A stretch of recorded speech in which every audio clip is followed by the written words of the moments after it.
That's definitely not language or culture. But nobody ever accused them of being modest or saying that Chani Chadi. Live well and that kind of thing. What I mean is according to their language, they don't know what a rich, literary heritage they have. Is it true to say that? I mean, do people not in Punjab know about Heer, Soni Mahibal? No. They know about Heath as a myth, as characters, but they don't know what literature has been written. Heer is not just Heer and Raja. It's not just No, I think certainly when, as I said, when I was don't know much about what Badshaah has written and what his philosophy is. So how do you think of putting Heer in your writings? Well, I mean, I would very quickly like to go back to your earlier point that Punjabis feel slightly squeamish about revealing themselves as Punjabi. So, this is a cliche that now we have to go back to the colonial times. Punjab was wrested from the Sikhs by the British. It was annexed, it was a great fight, and once they got it, the next thing was how are we going to administrate? And they couldn't administrate in the language of the region, which was Punjabi, which, according to the missionaries and the administrators earlier who knew the language, there was a Bible as early as the 19th century in Punjabi, due to the missionaries. So they said that we can't have Punjabi as the official language here because that would give the Sikhs sham meaning, if you know what I'm saying. This will actually encourage their nationalistic instinct. So it was decided, number one, that Punjabi will be systematically discriminated against. That is actually according to the recent research.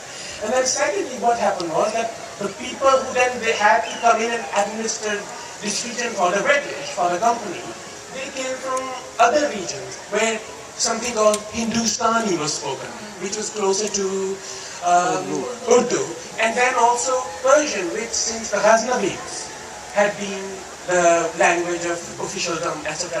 So in Punjab, therefore, there ended up being two main languages. Now there are actually records of the English administrators saying we must stress that these two languages are not the languages of this region. The real language of this region is Punjabi. There is a minor kind of correction there. Even before the British came, we had this dude called, who is the greatest Punjabi ruler ever, Maharaja Ranjit Singh. And even during his rule, Punjabi was not the official language of Punjab. It was Persian. It wasn't. So Punjabis, yes, British did their bit, but even before, historically, Punjabis have had this problem. It didn't start after the partition. It goes hundreds of years. Since originally Persian became the because the Mughals first brought the Persian in. But that is interesting. Ranjit Singh, the official language of the court, since it was Persian, and Ranjit Singh did not know Persian. So what ਜਿਹੜੇ ਫਰਮਾਨ ਹੁੰਦੇ ਸੀ ਉਹਨੂੰ translate ਕਰਕੇ ਪੰਜਾਬੀ 'ਚ ਦੱਸੇ ਜਾਂਦੇ ਸੀ ਔਰ ਫਿਰ ਉਹ ਆਪਣਾ ਜਿਹੜਾ ਫਰਮਾਨ ਜਾਰੀ ਕਰਦਾ ਸੀ ਉਹ ਪੰਜਾਬੀ 'ਚ ਕਰਦਾ ਸੀ which was then translated into Persian and then put as an official record. It's always been a kind of a disconnect. I think one step removed. Yes. And sometimes it completely defies logic. Yeah. For example, Punjabi language as a subject, you can't study it in high school, but you can do a master's in it. Yes, that is what You can go on and do PhD in Punjabi, but you are not allowed to study it in high school. I mean, nowhere. Actually, this pride thing that we are talking about, obviously, Punjabis are they take pride in everything else. But I was just talking about this education system because schools ਦੇ ਜਿਹੜੇ ਬੱਚੇ ਨਹੀਂ ਪੜ੍ਹਦੇ ਨਾ ਉਹਨਾਂ ਨੂੰ ਇਹ ਹੁੰਦਾ ਕਿ ਇਹ ਪੜ੍ਹਿਆ ਲਿਖਿਆ ਦੀ ਜ਼ੁਬਾਨ ਨਹੀਂ ਇਹ ਜਾਹਿਲ ਲੋਕਾਂ ਦੀ ਜ਼ੁਬਾਨ ਹੈ ਕਿਉਂਕਿ ਜੇ ਪੜ੍ਹਨਾ ਲਿਖਣਾ ਆਉਂਦਾ ਤਾਂ ਫਿਰ ਉਹ ਉਰਦੂ ਜਾਣਨਾ ਚਾਹੀਦਾ ਹੈ So and you are right, from starting from every child has gone through this trauma in Punjab, as you mentioned, because a 5-year-old can name things around him. So he has a vocabulary, he kind of knows words. But as soon as he goes to school, all of that vocabulary becomes redundant. So even everyday things, as you said, Radu, many are kukdi nahi, murgi, kukdi nahi. So, Kukdi kaaf na likhi jayegi. and a lot of students I've seen will never ever kind of, get out of that first shock of their life. And they take so much. I kind of random thing I remember. Some of you might remember this. About 15, 20 years ago, I think it was Nawaz Sharif's government in Punjab. And one MPA sort of stood up and said, I will address the house in Punjabi. Not only he was beaten up, Danda Doli karke, Punjab Assembly on their ordinance. They took him out of the assembly. This was an elected MPA in Punjab. But again, coming to my previous question, why did you decide to put Heer into? Well, I think the instinct was that I wanted to connect myself to my immediate land that I was from. I mean, we know who she was, and it's quite a simple story. It's a boy upstairs. They can't get. But I think over the centuries, the story itself, I think, has been around in Punjab for about 4 centuries, which isn't really that old. When you think of the Mahabharata, which has been around for a millennium. But over the years, it has become this cultural artifact, and there are any number of verse ones, Waris Shah being one of them. And my favorite, any number of reasons, one of my favorite poems is the 390th stanza of it, when she says, "Hira kya jogiya jhoot bole, kaun vichhe yaar malaunda hai." Aisa koi na mile ave mein tu, baki jada gaya mein bol liya hai. And it has been used again and again. Arguably the best known Punjabi poem of the 20th century, Amrita Preetam's Aaj Aankhan Waris Shah. So there was that, and also when Udham Singh, who shot General Odaya in 1940, he was the Lieutenant Governor of Punjab at the time of the Jallianwala Bagh massacre. And Udham Singh shot him, and he was on trial in London for the murder. And when he was asked to take the required oath, and he had said, I want to take it on Waris Shahji. He didn't ask for the Quran, he didn't ask for the Bible, he didn't ask for the Guru Granth Sahib.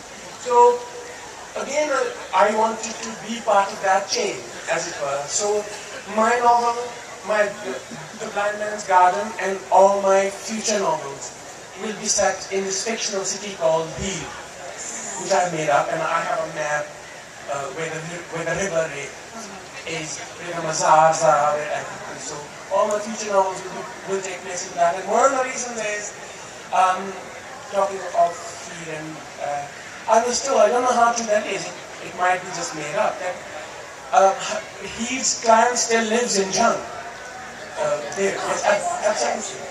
And for us, she's a symbol of resistance, etc. If you want her to be that. But for them, it's a shameful thing that she was a badmash.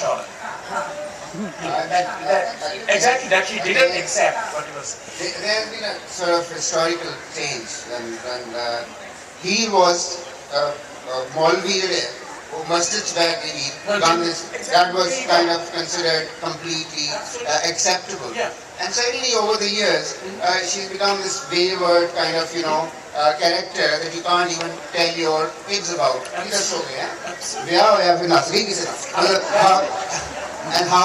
that whole thing has shifted. And now Jhang is more known for what? Punjabis are again embarrassed of Heer, but not very many of them are embarrassed of Lashkar-e Jhangvi, exactly. So you can kind of imagine the kind of cultural shift that has So what I heard was, so I think the immediate impulse was trying to find out, was I heard that someone tried to scream Heer Rancha there, the famous Fagor Siddharth. I don't know how true it is. And this clan said, we will not allow this bill to be screamed in our town. So I then said, okay, you don't want her in your town? I'm going to give her a whole town. So from now on, it's Heer, like it or not. Well, Nadeem, that is very interesting, and ਜਿਹੜੀ ਚੀਜ਼ ਮੈਨੂੰ ਬਹੁਤ ਪਸੰਦ ਆ ਰਹੀ ਹੈ ਕਿ ਹੀਰ ਰਾਂਝੇ ਦਾ ਕਿੱਸਾ ਬਹੁਤ ਪੁਰਾਣਾ ਹੈ. It's a legend. from this part of the world. اور وارث شاہ نے تحریر لکھی 18ویں سینچری. اس تو پہلے جڑی ارلیسٹ ہیر سانو لکھی ملتی ہے وہ that is by Hindu poet called Damodar ہے ਉਹਦਾ ਨਾਮ ਸੀ. That is 16th century. لیکن اس تو پہلے بھی یہ قصہ موجود سی. اسے کر کے بھی اتنی پاپولیرٹی ملی بیکاز دا کیریکٹرز آف ہیر اور رانجھا اور کیدو یہ ادو بھی سی اج کل بھی ہیں معاشرے دے وچ. اج کل بھی ہیرا ملن گیا, اج کل بھی رانجھے ملن گے, اج کل بھی کیدو ملن گے. My point is this is why these basic things. Legend جیڑی ہے نا ایک قصہ جڑا ہے وہ شاعری چ بھی لکھا گیا اور نثر چ بھی لکھا گیا, فارسی چ بھی لکھا گیا, ہندی چ بھی لکھا گیا, پنجابی چ بھی لکھا گیا. سو آئی ایم ریئلی گلیڈ کہ ہمیں انگریزی چ بھی آ گیا. سو اس کا وہ کرے جانتے ہوئے I have a question for you Kishore کہ how have you portrait this gender issue and you said you are writing from the point of a woman. So what is your ideal? Well, as you said, a wayward woman, point of view, from that point of view. No, I take it, in a sense that the Punjab, both sides, I think, I'm sure this Punjab and the Punjab I come from across the border, both of them suffer from a huge amount of patriarchy. And I think to some extent we can put it down to maybe the wars where, there was a strong son preference because people had to fight, and it's a largely agricultural community, and, so they needed hands to sort of till the soil. Then, of course, the whole dowry issue, and there are so many things. But this business of wanting to restrict the freedom of women, I think came into its fruition, as it were, really during the partition of India, where I think the number of women who were killed by their own parents, whose necks were chopped off in the living room, who then willingly jumped into wells, rather than be taken away by the other, whereas on this side it would have been, the Hindus, and that side it would have been the Muslims. So I think this whole possession of the woman's body, who does she really belong to? Does she belong to herself? Can she fight? Can she live on after she's been through a life worse than death, which is rape? Or even if she were to take a decision willingly to stay on, was she in a relationship with the other, somebody from the other religion? So I think these kind of issues during the partition became very real and very painful issues for the women of Punjab. And I think this is a very unrecognized factor which has taken place, because many of them were abandoned, many of them had children who were not recognized, who became orphans. I mean, the stories kind of go on. And so there were, I'm sure, many, many more years that were created during the partition of India. And I think it is some of that pain that we see reflected even now. The image of the family kind of getting together almost like a mob to ensure that the woman does not step out of line was something when I was running my Punjabi channel, and I used to go around and meet girls from the villages who used to tell me their stories, or women who used to come to the studio to participate in chat shows and so on. So that's when I realized that there is behind this image of you that you always have of a Punjabi woman, she's only very confident, very strong, very, like she's the matriarch of the family. But no, actually her rights are fairly limited. She's also the woman who willingly gives poison to her, or opium. In our part of Punjab, I don't know whether it happened here as well, but baby girls were given an overdose of opium. Then they were put into earthen pots, then they were drowned in milk, and then they were buried. And people stood around and sang songs saying, "Go away, next time bring a brother." So it was a very acknowledged kind of saying, where as I said, the family is on one hand a mob, getting together saying you can't have baby girls, and the woman is compliant. She's giving up her own self, as it were. So I think these are the other, there is the very romantic and the wonderful side of Punjab where women will do anything to go away with their lovers. But the price that they sometimes have to pay and continue to pay is very, very high. So, and I think not enough has been done to really think about why is Punjab such a patriarchal society, till today? And why is it that we have such a bad sex ratio? I don't know whether it's the same out here. So definitely in my first novel, Witness the Night, I wrote about gendercide. It's a story of a young girl who grows up in Jalandhar, and she discovers when she's growing up that actually she wasn't supposed to be around at all. And this is based on a true story, because this woman came to my office one day and said, I was actually given an overdose of opium, and I wasn't supposed to be alive, but I survived. And it was such an image which kind of struck in my mind, that how do you sit across the table, look at your mother and say, actually she's my assassin. She wanted to kill me. So these are stories which exist in Punjab till today. And I think we need to look at this darker side also and say that, all right, we need to change ourselves and we need to do something about it. But I do also think that the whole issue of the partition of India, which is something I think I carry within myself. When I first started reading Manto, who's my God, as it were, who inspired me to write after I had read him. It was the whole division that he felt. And I think this is a Punjabiyat that I also carry within me, is a sort of a division, Can you just give up your home? My mother, who's sitting here, left Lahore when she was 14 years old, or 12 years old. And her father just said, how can this happen? He was the Advocate General there in Lahore. And he didn't believe that there was going to be a partition. He said, this is crazy. So they just locked the house and they said, Kal wapas aa jayenge, we'll take our things and we'll go. So they drove out of Lahore and they never came back. So I think the memories, when we talk about Punjabiyat, there is also this grief. Somewhere there is also this pain. Well, Very good.